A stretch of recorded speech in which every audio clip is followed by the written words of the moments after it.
Once upon a time, over 1,000 years ago, at the top of the world, inside a huge block of snow, lived a frozen droplet named Walter Precipitous. He'd been there for centuries, but had very few fun memories. His grumpy attitude was the polar opposite of happiness. He didn't like daylight or summer, said that heat is a bummer, and only found joy watching the stars. Life on Earth is boring, he'd voice, and if I had my choice, I'd volunteer my water services on Mars.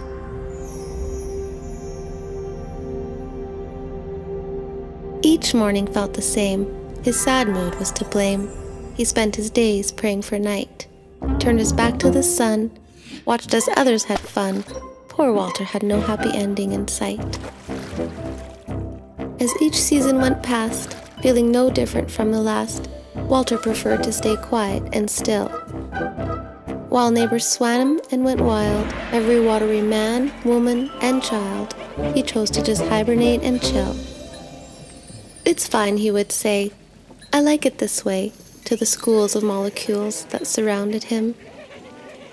But that wasn't true, and only he knew the real reason was he'd forgotten how to swim. How embarrassing, how disparaging. Can you imagine a water molecule afraid to drown? A constant nightmare, how they'd all laugh and stare, like the ocean had its own circus clown.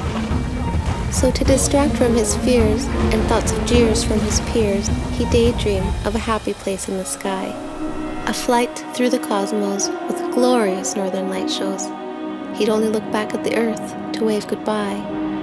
It was all he truly wished for while stuck in this frozen shore, the courage to explore and travel. Instead he lived scared, with no friends who cared, and sadly his daydreams would unravel. Little did he know that his wish from below had finally reached a distant skyward silver lining. The wish had taken some time, it had light years to climb, but now the stars began slowly aligning. It didn't happen right away, not the next minute or next day. That's okay. Walter was water, and that made him patient by nature.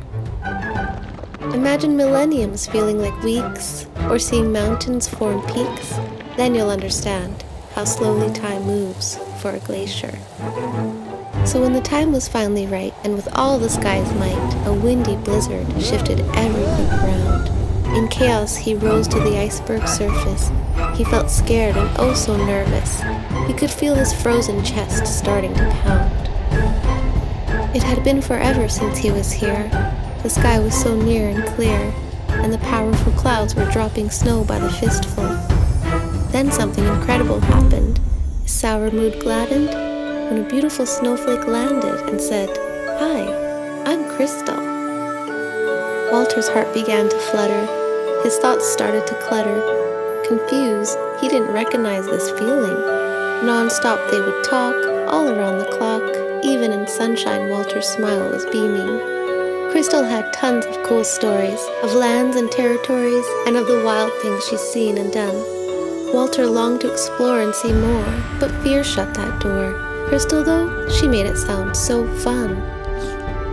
She's been in soil, in roots, in trees. She's been in honey from bees, even spent a week slurped up into a camel's hump. She's been in an aquarium with fish, an answer to a wish, and even snow on an Olympic ski jump. She described evaporation like flying, while condensation was more trying. Curious Walter was learning and absorbing so much. He's been solid so long, that's why heat felt so wrong. But now he's ready to be liquid, or gas, or some such.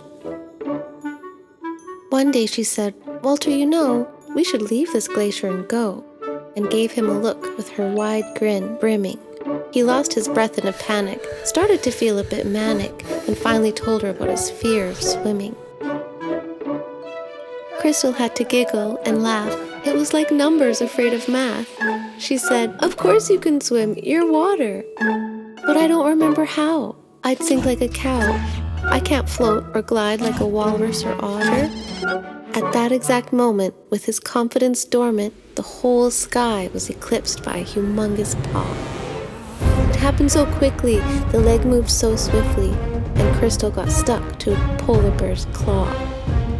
They both yelled, "No!" But the bear didn't slow. Crystal cried, "Save me, Walter," as she disappeared into the distance. He didn't know what to do. He felt stuck like glue. To rescue her would require a serious boost to his confidence. Could I be courageous? Was it so outrageous? He wondered, with a tear falling down his face. One thing's for sure, and he learned it from her, it would require finally leaving this place. So Walter focused and tried to put all his worries aside, remembering Crystal as he waddled to the edge. "I'm water. Of course I can swim." Her helpful words inspired him as he peeked nervously over the snowy ledge. With a deep breath, he closed his eyes and made one more wish to the skies. Then he did something he never thought he would. Jumped in without thinking, all floating, no sinking. He could swim, and wow, did it ever feel so good. A natural in the ocean, he moved with perfect fluid motion. Now as liquid, he felt brave and faster than ever before. He looked for Crystal at warp speeds through rivers, ponds, swamps, and weeds, but couldn't find her anywhere, no matter where he'd explore. Walter was excited, but frustrated, upset, but liberated. He journeyed through cities and drains, sewers, and pipes. He searched farms, jungles, and rainforests, amazed the world was so enormous. He even passed through humans, animals, and plants of all types. Over time, Walter ran out of gas, like a steam engine with no air to pass. Rather than deflated, he was triumphant and proud. The change in attitude was clear. He no longer lived in fear. Just then, he evaporated and elevated up into a cloud. Thinking his mission had run dry, he looked down from the sky and thought, "Wow, the earth truly is such a beautiful place." Just then, a familiar voice made Walter's spirit rejoice. It asked, "Guess who?" And the two reunited in a magical embrace.